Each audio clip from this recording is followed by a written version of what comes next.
Hey guys, just want to welcome you to another ColdfusTion video. And today it's actually been pretty hot. I've actually had a heat wave over the past couple of weeks. So it's actually gone over 40 degrees Celsius. And today I thought I would actually just cool things down a little bit and have a little bit of a fun video. So it's going to be 10 games. So it's going to be 5 HD games and 5 casual games. So I think in this list you'll find at least one game that you will enjoy. Anyway, without further ado, here's the video. Enjoy guys. You are watching ColdfusTion TV. Mobile video games. If we've got some time to kill, they can really come in handy.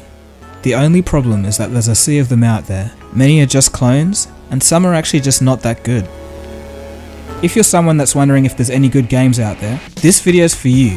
First we'll start off with 5 unique casual games, and then in the second half, we'll go HD and look at some of the more serious games. Number 5. Fail Hard. Fail Hard does essentially what it says it will do on the tin. It's a physics-based stunt game in which you guide your clumsy character down an obstacle course.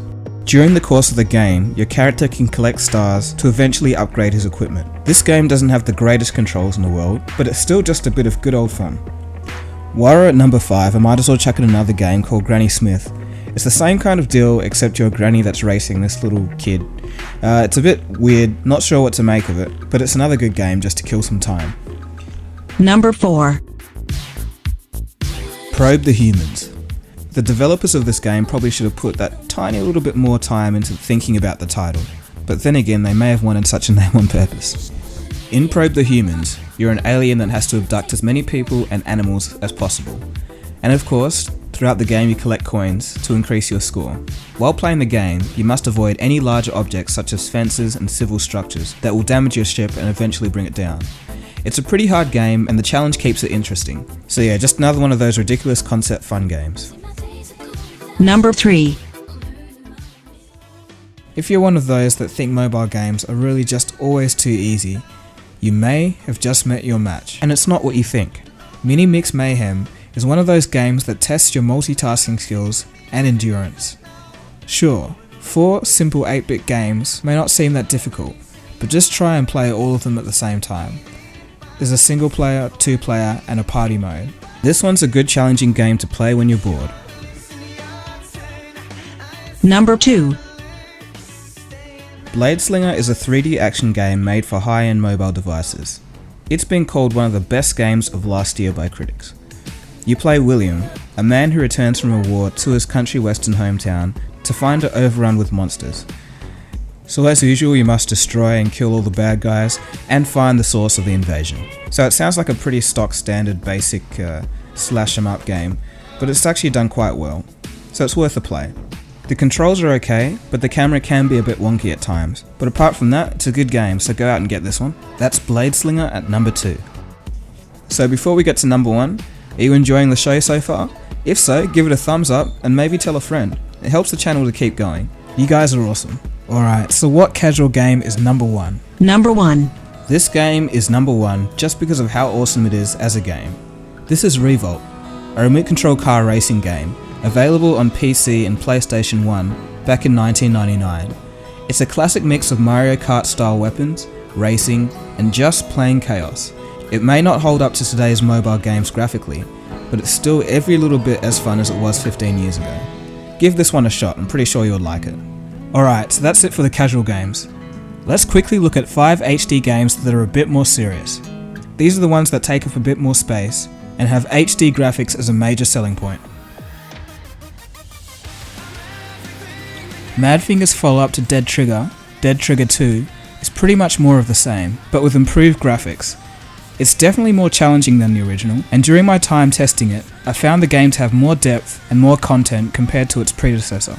It would be a better game without some of the in-game marketing schemes.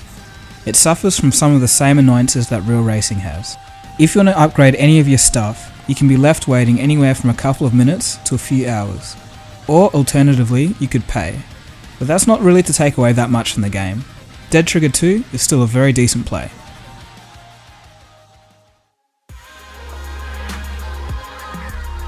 Alright, so EA Sports comes into the list with FIFA 14.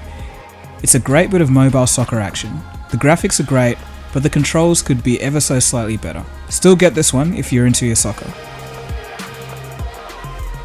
So looking over at racing, we have a couple of options. You can either go with Real Racing 3 and the new Dubai expansion pack, or GT Racing 2. Real Racing 3 is the tighter of the two experiences.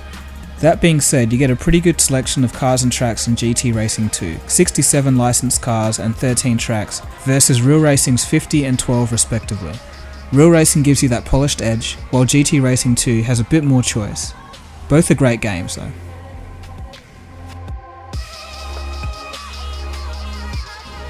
I had to put Modern Combat 5 on the list, even though it's scheduled for a release in the coming month. The updated link will be in the description below. Meanwhile, while you're waiting for that, you can go out and get Blitz Brigade. It's an online first-person shooter. In this game you can have up to 12 players with 5 classes: Soldier, Gunner, Medic, Sniper, and Stealth. It's the usual deal, and it's worth a look. Next up, Gangstar Vegas. Yes, it's another GTA clone, and unfortunately it's the only paid game on this list. However, it's a great open-ended game with a fair bit of things to see and do, so it'll keep you playing for a while. One of my major gripes with it is the graphics. They look pretty rough in general, but to its credit, Gangstar Vegas has some great dialogue and ragdoll physics, which is always a bonus. Gangstar Vegas is available from the Play Store for $3, and all the other free games are available there too, so just check the description below. Alright guys, so that rounds out all the top 10 games, well 10 plus actually, so hopefully there was at least one game in there that caught your eye. If you want to see the direction of mobile gaming in the next couple of years, you can check out my last video on the Nvidia Tegra K1. It's going to be the first link in the description below. Not a big gamer? There's loads of other content on this channel, so just have a look around if you've got a spare minute. And as usual, don't forget to rate, comment and subscribe, and I'll see you again soon for the next one. Cheers guys, enjoy your day. ColdfusTion. It's new thinking.